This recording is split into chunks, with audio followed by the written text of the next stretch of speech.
Good afternoon, everybody, and welcome to another edition of On the Clock with Personal Living Alert. I'm David, and I'm with Personal Living Alert. And today, we got a special show going on. We have with us today Sandy McDonald, and Sandy is the Director of the Office of Economic and Small Business for Broward County. So he's going to be able to answer all of our questions that we've got for small business and economic development and anything else that just pops on up. But before we get started, I just want to say good afternoon, Sandy, and thank you very much for being on. Hey, David, good afternoon, and thank you for the invite, and thank you for sharing this opportunity to let me answer some questions, but more importantly, tell your listening audience about Broward County's Office of Economic and Small Business. So, Sandy, I always kind of start this with just trying to get a feel for who you are and your background, like how long you've been in public service, and who are you? Okay. Public service, wow, we're hitting on about 23 years. Currently, again, I'm the Director of the Office of Economic and Small Business Development. This is May 2020. So I've been in Broward County now 7 years. So I've been here as your Director of Economic Development for 7 years. Prior to Broward, I was back in my home state of Michigan, where I did economic development and small business for 13 years. So I've had a 20+ year career in economic development and small business. And prior to my home state, I was in the District of Columbia. I was in Washington, D.C. At the end, I was there for economic development. But in the beginning, I was with Child and Family Services. I was a contractor. I was a consultant working with youth and families in the at-risk system, the court system, and the homeless population. So again, my career evolved into economic development, got my certifications. I actually graduated from Virginia Union University in Richmond, Virginia. That's where I went to college and got my bachelor's. But again, 7 years this month in Broward County doing economic development. And I got to tell you, I'm glad I made the move 7 years ago.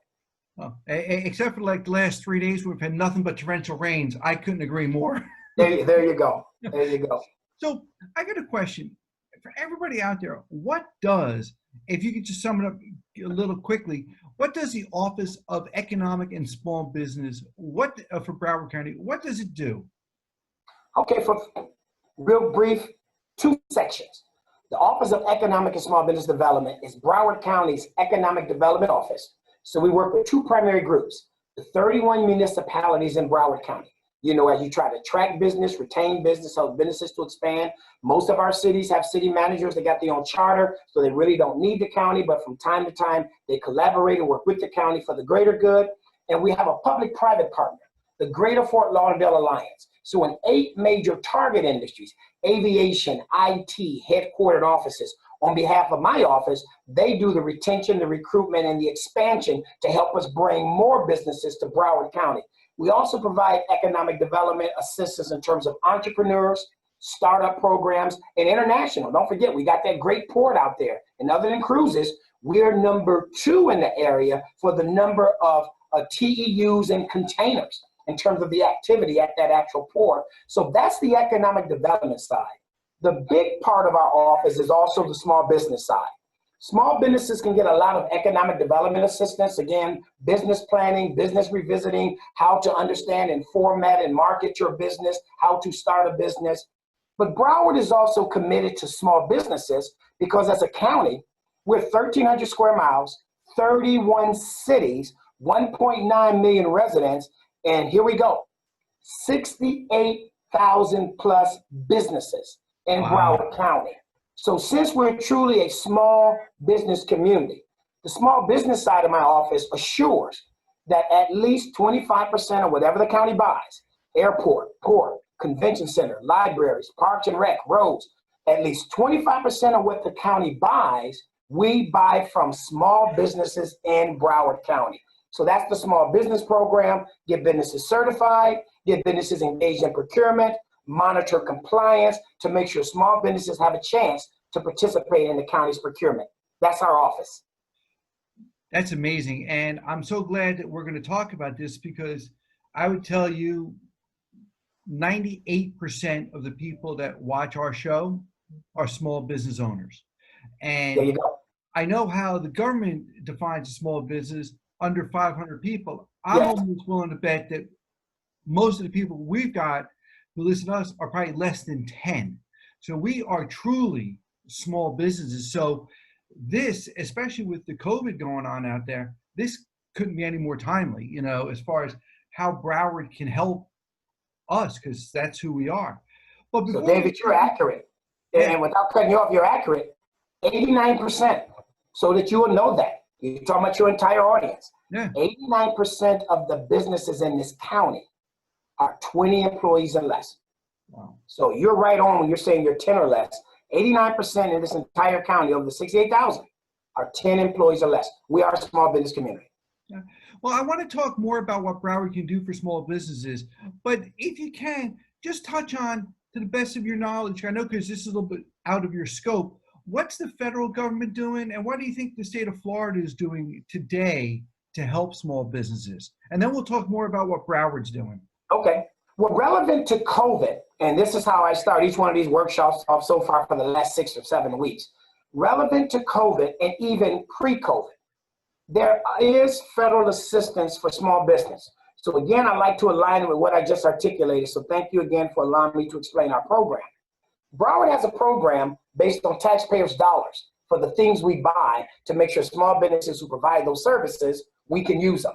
But there's also just as many businesses in Broward that we don't buy those goods and materials and services. But it don't mean that they're not businesses in Broward. They're still paying a tax. They're still hiring people. They're still buying supplies and goods. So from the federal government side, I always like to remind folks, there's federal programs that are also assisting small businesses with entrepreneurial startup, expanding, marketing, grants. Some even have dollars on the loan side for vertical construction, operation, new equipment. So we work closely as an economic and small business office with the SBA. It's the Small Business Administration, who has at least 7 out of 9 of the federal government's programs for small businesses. So again, that's a niche where if someone was just starting an assisted living program or starting a home health care program or wanted to transition out and to go into services or goods or materials, SBA on the federal side would be a good start. So always understanding whether you heard good stuff or bad in the past. I can say this for 20 plus years. I always check SBA.gov. SBA.gov would at least tell you programs that's available.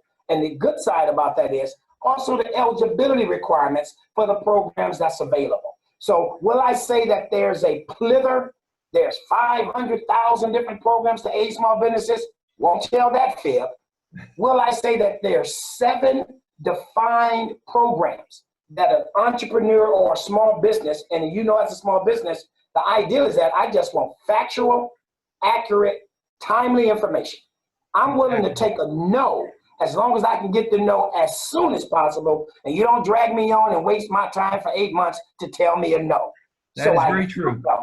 That what I like to do, and this is what we've been doing with the COVID workshops I do, I've been bringing on the professionals on the federal side as well as the state side and local.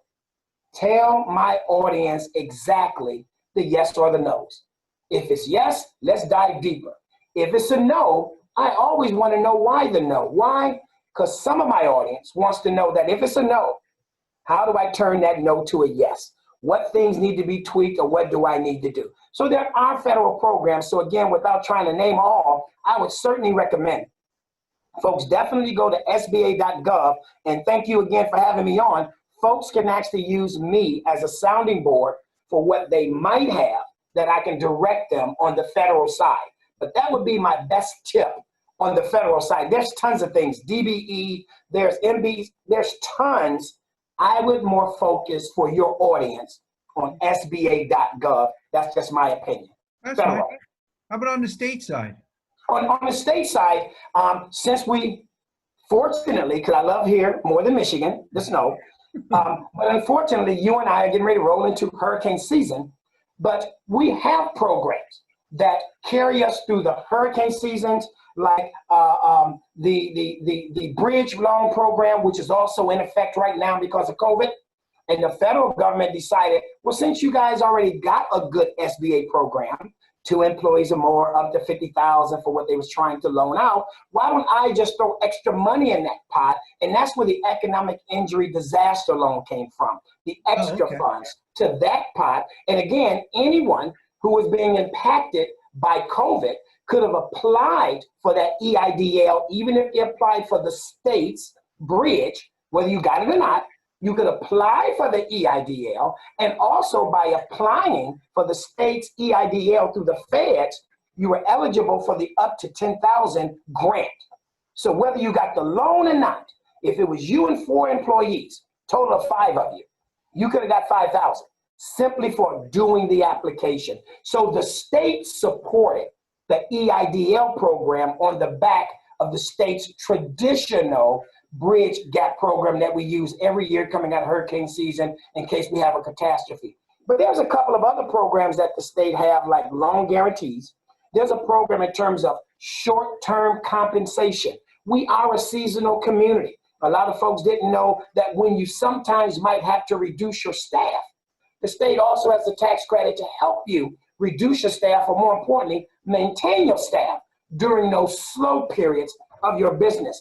That's an ongoing program in the state, COVID or not, that folks can look into. Let me ask you a question on that, because that's very, very interesting to me.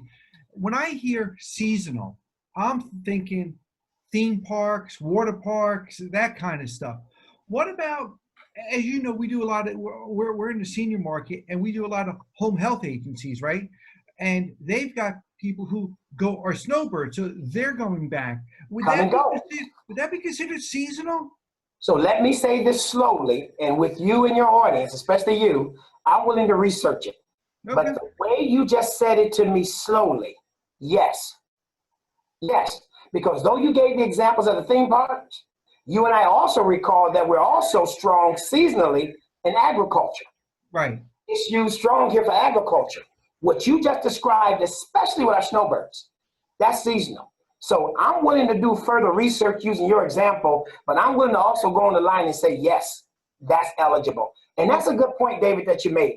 That's why we do want to become familiar with what the state have, because we could have heard it one way, read it one way, but I like to challenge them, which you just did. I like to challenge them that, okay, I know it may have been written for this, but my scenario is similar, if not greater, in a state that attracts this population by design annually. Right. Or not. No, and when you say able to formulate some information, you'll email it to me, and I'll blast it out to everybody so everybody can get. Yes, sir. That's a good one. I'm glad you brought that up. So I'll definitely look into that one. And I appreciate it. So now, all right. So we did the federal, we did the state. How about you and Broward County? What kind of programs do you have for the small businesses? Well, for our small business, and again, if we divide them into two, if you're a small business, and much of your audience may not be, but they might also have other things they have interest in.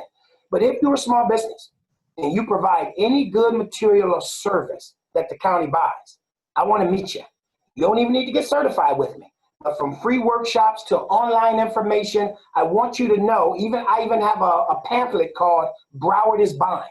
It's a list of things that we don't have enough vendors for, and some we don't have none. Because sometimes people are more entrepreneurial in their day jobs, saying that I might want to do something else. So if your listening audience provides a good material or service that the county buys, I want to explain more about the small business program, how you can get certified for free, how you can get technical assistance to understand how to navigate the county's programs for free, and how to participate competitively in county bids.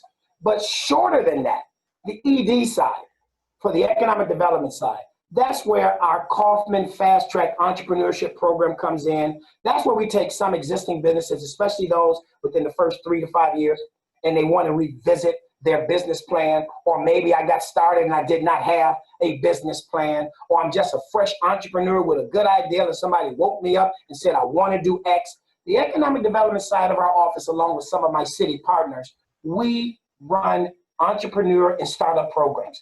We help existing businesses go through one of our workshops called Listening to Your Business. Listening to your business means that I've been in business 3 or 4 years. I know I set out with an idea. I'm 3 to 4 years in. It's just not clicking like I thought. Okay, we want to take you through a 4-hour workshop of listening to your business and structurally planning you for the next 5. We don't want you to repeat over the next 4 to 5 what you just repeated. And it's a real work ethic lesson in terms of understanding and owning what you just came out of. So there's a lot of visioning and entrepreneurial and startup opportunities. And with this, though the county doesn't have to date, looking to get some, a loan program, I do have a list of resources that loan small businesses and startup businesses dollars. I have a name of a few grants. It's not a ton of grants. I always remind people always asking about grants. I wish it was more grants. It's not. Everybody want to loan you something. Some foundations, if you can meet their objectives, like, philanthropists throw money at you. But for the most part, I have other resources where there's small interest loans for small businesses and startups that can aid them to get that access to capital to launch their idea. Even my program, my entrepreneurship program, and again, your listening audience would be eligible. Someone could present that. Each year, we come up with the first, second, and the third place winner. And we offer a little seed money, $20,000, $15,000, $10,000, something in that area, just to help them get other software or other tools that can help their business coming out of our 10-module entrepreneurship program. We will take you from concept and white paper to the completion of a business plan. And then, like the TV show, we'll allow you to pitch for judges to pick the best programs. So that's a program that we run. We try to run it twice a year. COVID's going to slow me, but I'm still going to get at least one session in this year. But the half-day workshops, those 4-hour workshops, we normally do 4 to 6 of those a year. But again, that too can be found on my website. That's what we do for small businesses, no matter what the industry. It ain't got to be something the county's buying. Anybody in Broward that's a small business, SBA, you already said it, 1 to 500 employees, though I know 89% of my group is 20 or less, my ED office could also provide some consult and maybe some programming directly for them. Well, you know what? We're signing up for that at Personal Living Alert because I know we are right in there. We are in that 3 to 4 year thing where we had the vision, ran into some problems. I mean, we were going well, like a lot of other small businesses. Now COVID hit us, so extra guidance from experts and things like that to help us stay on track. We're all in. So I'll make sure my people have that information. Yes, sir. PLA and externally for everybody who's watching today. Okay. I appreciate that. Now, with the easing of some of these business restrictions, I know other places have eased up a lot earlier. We've been a hot spot and the cases are still going up, but now restaurants and bars and other small businesses are starting to open. I don't necessarily foresee them being back to normal for a long time. So how are you guys planning for the future as far as potential programs to help people that, may not bounce back right away? It may take them 12 months, 18 months to get to where they were last year. And that's what we're getting ready to start in June.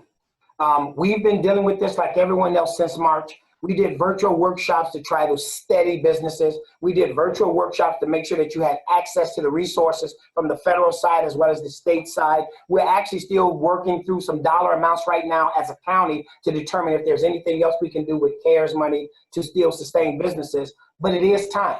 And David, you're right on point. June is here.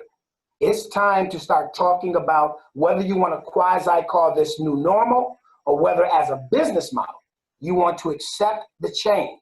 Whichever way you want to call it or classify it, it's time to start describing how I move forward. And as an economic development office, it's time for me to begin to work with my cities and my industry experts on how we assist businesses with moving forward. One of the things I did a news piece 2 weeks ago or a week or so ago about Are You Ready? And the Are You Ready is that we understand on the economic side, businesses been ready to open. It had to be hard to be told, required, or forced to close for 8 to 10 weeks and no revenue coming in and your sweat, blood, and tears and equity going down the drain. We know you were ready.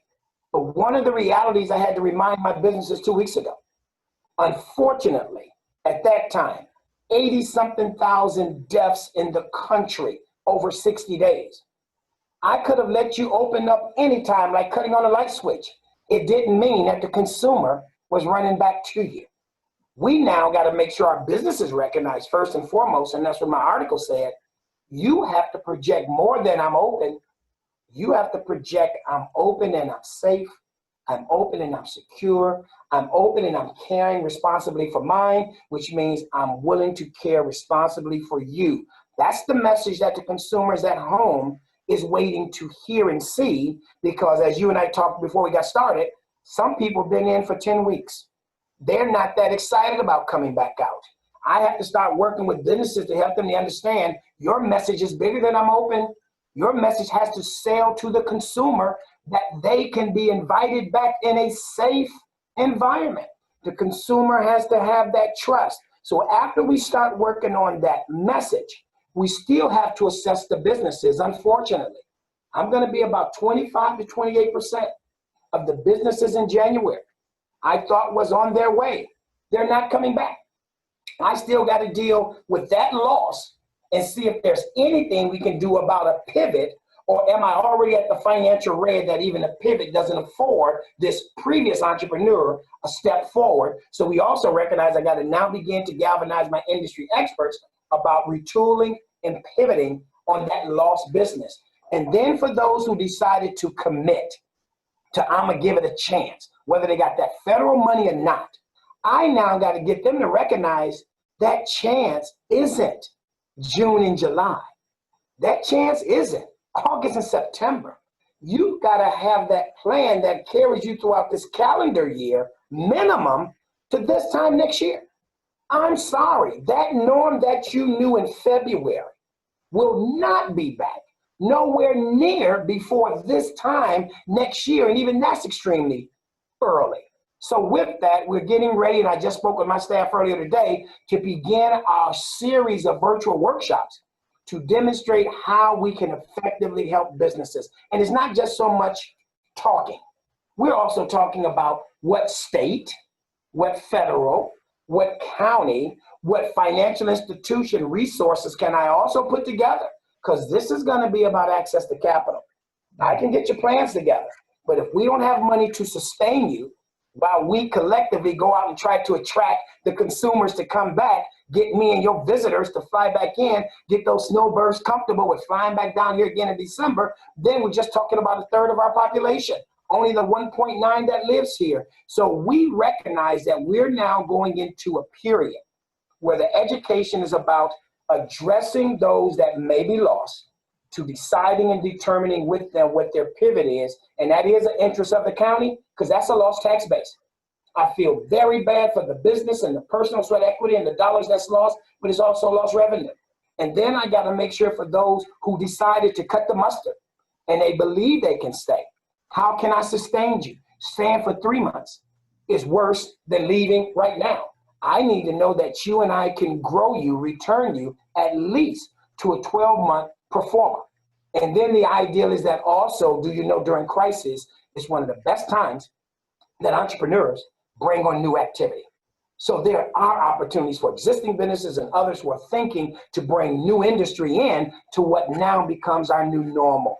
We're preparing to make sure that I go into June next week, beginning those workshops, getting those industry experts, and more importantly, identifying some capital.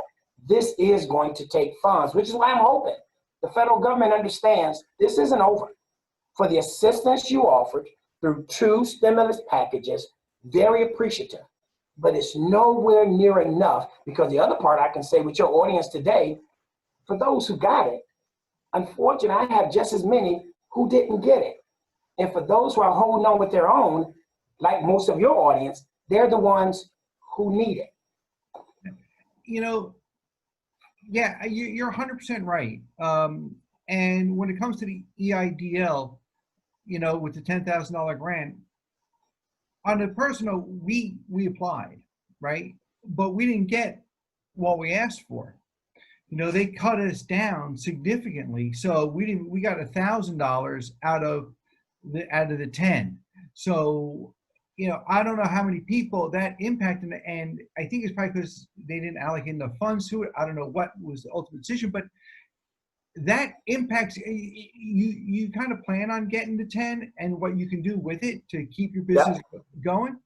So that brings me back to the one question that you mentioned. If businesses have to hold on for a year, maybe even longer, the idea of getting a loan could be intimidating to people because they've got to somehow be able to pay that back, even if, God forbid, their business goes belly up.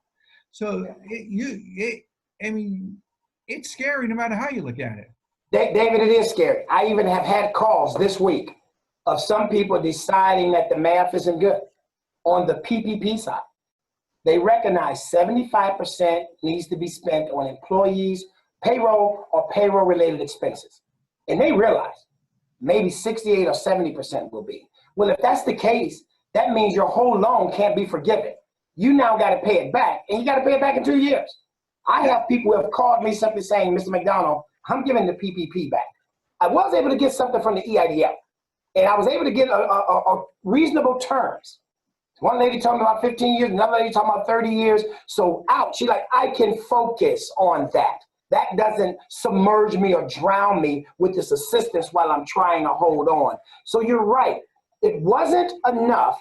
And even if it was enough, some of the conditions require you to do something that's not in your business model. And this is where even during the crisis, I'm also cautioning the businesses, even during this crisis, it has to be a business decision that works for your business, because this support could also be the bucket that drowns you.